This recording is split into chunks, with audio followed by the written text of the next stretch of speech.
শক্ত এই মুরগিগুলো যদি আপনি সুন্দর করে রান্না করতে পারেন তাহলে খেতে কিন্তু গরুর মাংসের থেকে কোনো অংশে কম হবে না। অনেক মজা হয় খেতে, আমার কাছে তো অনেক ভালো লাগে। আসসালামু আলাইকুম।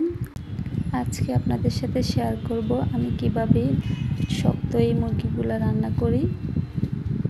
তো পুরো প্রসেসটা দেখে নিন। এখানে আমি পুরো একটা গোটা মুরগি নিয়ে নিয়েছি, 2 কেজি 2.5 কেজি ওজন হবে।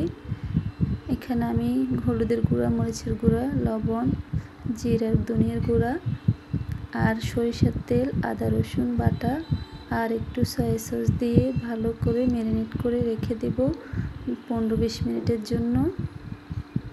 ম্যারিনেট করা হয়ে গেছে আমার। এখন আমি এখানে পরিমাণ অনুযায়ী তেল দিয়ে দিয়েছি কিছু গোটা মশলা, দারচিনি, এলাচ, তেজপাতা এগুলো, আর অল্প পরিমাণে পেঁয়াজটা একটু বেরেস্তা হয়ে আসলে এখন আমি দিয়ে দিব এখানে পেঁয়াজ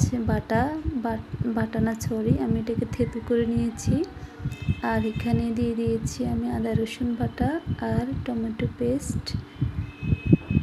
এখন আমি মশলাটাকে ভালো করে কষিয়ে আদা রসুনের কাঁচা গন্ধ চলে গেলে তারপর দিয়ে দিব এখানে আমি 4 টেবিল চামচের মতো জিরে ধনিয়ার গুঁড়ো একসাথে আছে।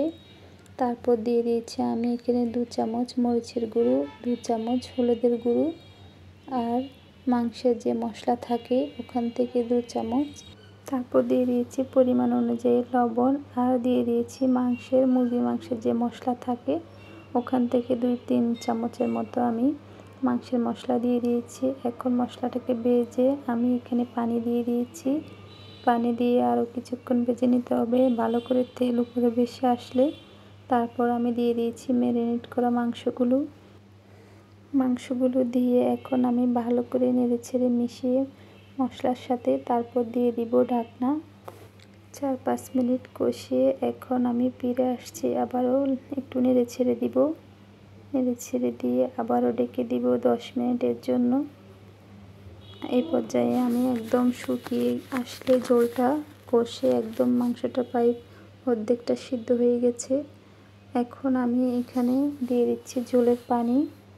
আমি এক কথায় মাংসটাকে একদম যে পানিটা ছাড়ছে মাংস থেকে ওই পানির উপরে কষিয়ে নিয়েছি। এখন আমি দিয়ে দিয়েছি গরম পানি দিয়ে, তারপর দিয়ে দিয়েছি আলু আর দিয়ে দিচ্ছি একটা এই মশলা, ম্যাজিক মশলা রাঁধুনি। এই মশলাটা দেওয়ার কারণে মাংসের স্বাদ দ্বিগুণ বেড়ে যায়, ট্রাই করে দেখতে পারেন। তারপর দিয়ে দিয়েছি মুরগির পেটের ভিতরে যে ডিম থাকে আর কলিজা একসাথে দিয়ে দিয়েছি। এগুলো আগে দিলে ভেঙে যেত।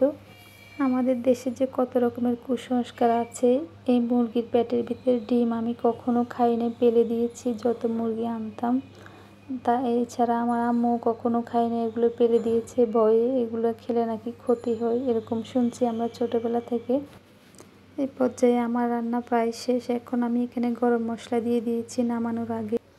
আর চেষ্টা করবেন ঝোলটা একদম মাখা রাখার জন্য, তাহলে খেতে বেশি মজা লাগে। বেশি ঝোল হলে মজা লাগে না খেতে। তো কেমন হয়েছে ভিডিওটি জানাবেন। এখন আপনাদেরকে আমি সার্ভ করে দেখাচ্ছি। ভালো থাকবেন। ভিডিওটি ভালো লাগলে শেয়ার করে দিবেন।